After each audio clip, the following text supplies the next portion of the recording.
bukan hal aneh ya kalau kita bicara seseorang di depan Ka'bah memeluk orang yang dia sayang, kemudian nangis sampai terseduh-seduh, itu bukan hal aneh. Kalau siapapun yang pernah ke Mekah, misalnya saya pernah ke sana kebetulan terus lihat gitu langsung secara langsung gitu, banyak fenomena-fenomena seperti itu. Pertanyaannya adalah gitu, nangisnya kenapa?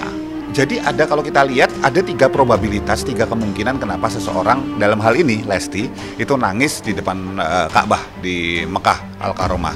1, memang dia masih terbawa tanda petik kejadian yang emosional, kejadian yang dia barusan alami. Belum berapa lama, kita nggak bicara sebulan loh ini ya, terhadap suaminya, dari suaminya, perlakuan yang dialami dari suaminya. Itu 1, bisa jadi itu masih sangat berbekas sehingga itu muncul semua. Yang kedua, ya perasaan tanda petik normal ketika seseorang muslim gitu ke depan Ka'bah akhirnya sampai di situ dan merasa dekat, merasa ada energi yang cukup besar di sana sehingga dia nangis terseduh-seduh. Atau yang ketiga, bahwa dia merasa bahwa selama ini istilahnya ada pihak keluarga gitu di situ yang dekat gitu ya, yang juga ada di sana, yang sama-sama perasaannya memuncak dan mereka saling menguatkan, berpelukan, saling melepaskan perasaan satu sama lain, itu bisa. Atau ketiga-tiganya gabung jadi satu, itu bisa membuat Lesti kemudian berekspresi seperti itu, bisa memunculkan semua yang kependam di dalam itu dilepaskan dalam bentuk misalnya tangisan. Tapi apakah ini tangisan sedih, tangisan marah, tangisan bahagia, itu nggak kelihatan. Tapi itu bisa jadi semuanya. Kalau tiga-tiganya gabung jadi satu, bisa jadi semuanya. Itu yang saya lihat. Nggak bisa. Micro expression kan dilihat itu kan nggak cuma satu, ada 2 sisi. Baru kita sebut sebagai valid. Satu sisi nggak valid, nggak bisa dibaca sama sekali. Sebelum Lesti dilepas oleh keluarganya ke Bilar, seorang anak perempuan, dan kita tahu bersama ya, memang Lesti memang punya cukup dekat dengan bapaknya gitu ya. Tapi memang rata-rata anak perempuan kan dekat dengan figur ayah gitu. Rata-rata, tidak semua. Nah, ketika Lesti tanda petik menikah dengan Bilar, dinikahkan dengan Bilar, maka estafet pelukan istilahnya gitu, pelukannya pindah dari bapaknya ke suaminya ya, ke Bilar. Nah, telah terjadi pengkhianatan terhadap rasa tersebut, rasa kepercayaan tersebut, yaitu dengan bahwa kemudian dia masalah selingkuh segala macam itu masalah dalam rumah tangga, domestik, bukan masalah benar salah, tapi itu masalah mereka berdua. Tapi begitu muncul KDRT, begitu muncul disakiti secara fisik, mental, verbal gitu, nah itu udah sangat luar biasa tuh. Jadi bisa jadi udah cukup buat Lesti, dan kemudian pelukan yang istilahnya tadinya disediakan untuk menjagain, memandu, kemudian istilahnya menjadi imam, itu tadinya Bilar, balik lagi ke estafetnya kemana? Ke bapaknya lagi. Ya bapaknya masih ada, dan alhamdulillahnya bisa balik lagi dan kemudian punya figur laki-laki yang akan tetap nerima dia, jagain dia, dan juga mandu dia dalam hidupnya ini sampai nanti kemudian kalau misalnya ada jodoh kemudian nikah lagi dengan orang lain misalnya, seperti itu. Itu yang saya lihat bahwa ini adalah fenomena simbolisasi yang ditunjukkan oleh Lesti pada dirinya. Untuk kan komunikasi itu ada 2 ya. Sinyal itu ada 2 yang mau disampaikan, eksternal atau interpersonal, atau internal intrapersonal. Nah, ini adalah dia mau nunjukin ke dalam dirinya bahwa masih ada tempat dia bersandar, itu bapaknya.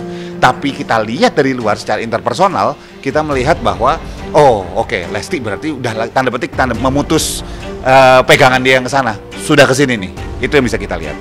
Ya, kenapa BBL dibawa ke sana? Sekarang kita lihat dari sisi psikologinya seorang ibu ya. Saya bermasalah dengan bapaknya anak saya, ya, bapaknya anak saya. Kemudian saya butuh menenangkan diri, kalau enggak saya keruwet nih. Maka saya dan keluarga berangkat ke Tanah Suci. Tapi anak saya tinggal. Saya punya kekhawatiran kalau anak saya kenapa-napa. 1, misalnya sakit segala macam. Atau yang kedua, kalau sakit segala macam, ya oke lah, bisa dihandle, ya, ada yang jagain, bisa keluarga juga. Tapi kalau anak ini kemudian diambil bapaknya, dan nggak ada yang bisa ngelarang loh anak ini diambil bapaknya, uang bapaknya yang ngambil. Kalau saya seorang ibu yang lagi bermasalah dengan bapaknya, urusannya kekerasan lagi gitu ya, saya khawatir. Ini bisa jadi sandera nih istilahnya. Ya udah, kamu balik sama saya atau anaknya saya ambil nih segala macam.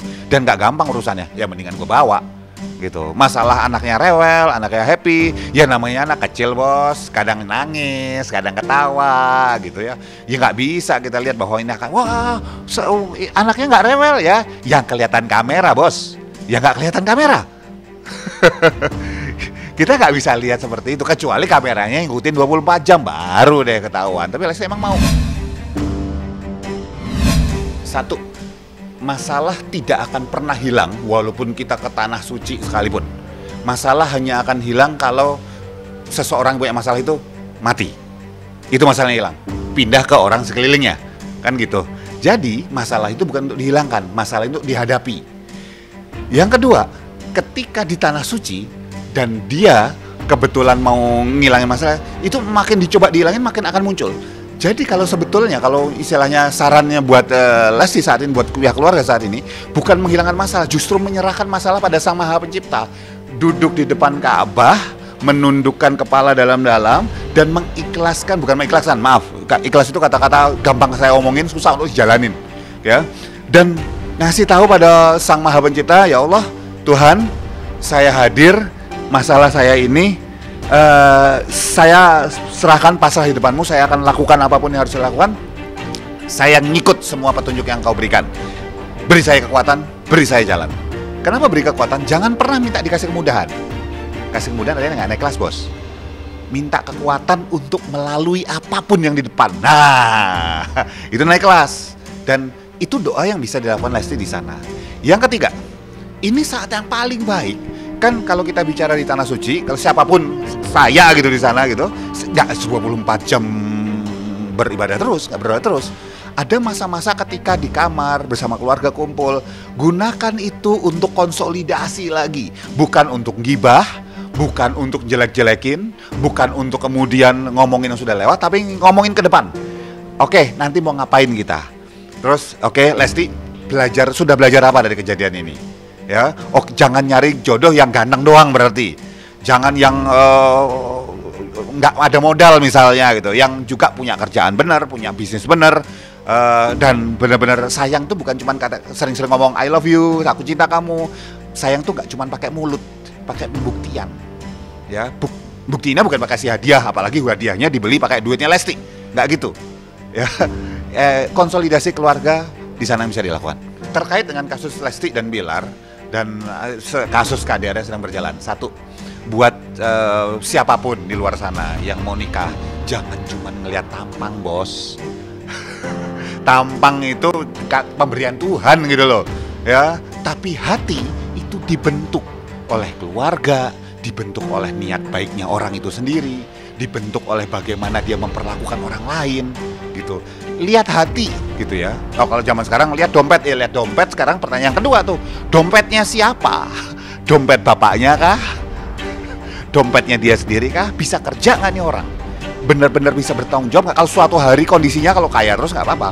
Suatu hari kalau kalian berdua takut jatuh miskin misalnya, bang gitu, sanggup nggak dia bangkit bangun tadinya kaya raya punya mobil mewah 12 gitu, sanggup nggak anak istri nggak bisa makan ambil motor ojol gitu, bisa nggak dia? Sanggup nggak? Kalau nggak, hati-hati, ini bom waktu loh, orang nggak selamanya di atas nih, putaran bisa berubah nih.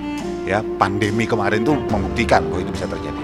Dan yang ketiga, ini buat laki-laki dan perempuan. Kata-kata cinta, bahwa mau mulut-mulut manis, janji macam-macam, itu cuman mulut. Garis bawain ya, cuman kata-kata. Oh, semua orang bisa ngomong indah-indah, kelihatannya keren gitu ya. Dulu kan ada tuh orang yang kayak ngomong kayak pinter banget tuh. Saya bukannya ingin mempersuram statusisasi kekayaan kayak gitu ya. Wah, hanya dia dan Tuhan yang tahu artinya. Semua orang nggak tahu. Kayak indah tapi nggak ada artinya gitu. Kata-kata itu murah. Kata-kata itu bisa diberikan dengan banyak berapi-api dan kayak keren. Tapi yang benar-benar membuktikan cinta itu adalah usaha. Dia beneran nggak, walaupun dia nyebelin orangnya, tapi begitu lo pulang lagi hujan deras tiba-tiba dia nongol bawa payung. Nggak selalu jemput, enggak gitu. Kalau ketemu di tengah, oh aku maunya dijemput, itu juga hindari tuh, entah laki-laki entah perempuan. Kalau misalnya dia nggak mau ngerti dari waktu masih pacaran, enggak, artinya egois. Hati-hati dengan itu. Ya, jadi lihat 3 penanda itu, kalau memang udah 3-3-nya lulus, layak diperhitungkan.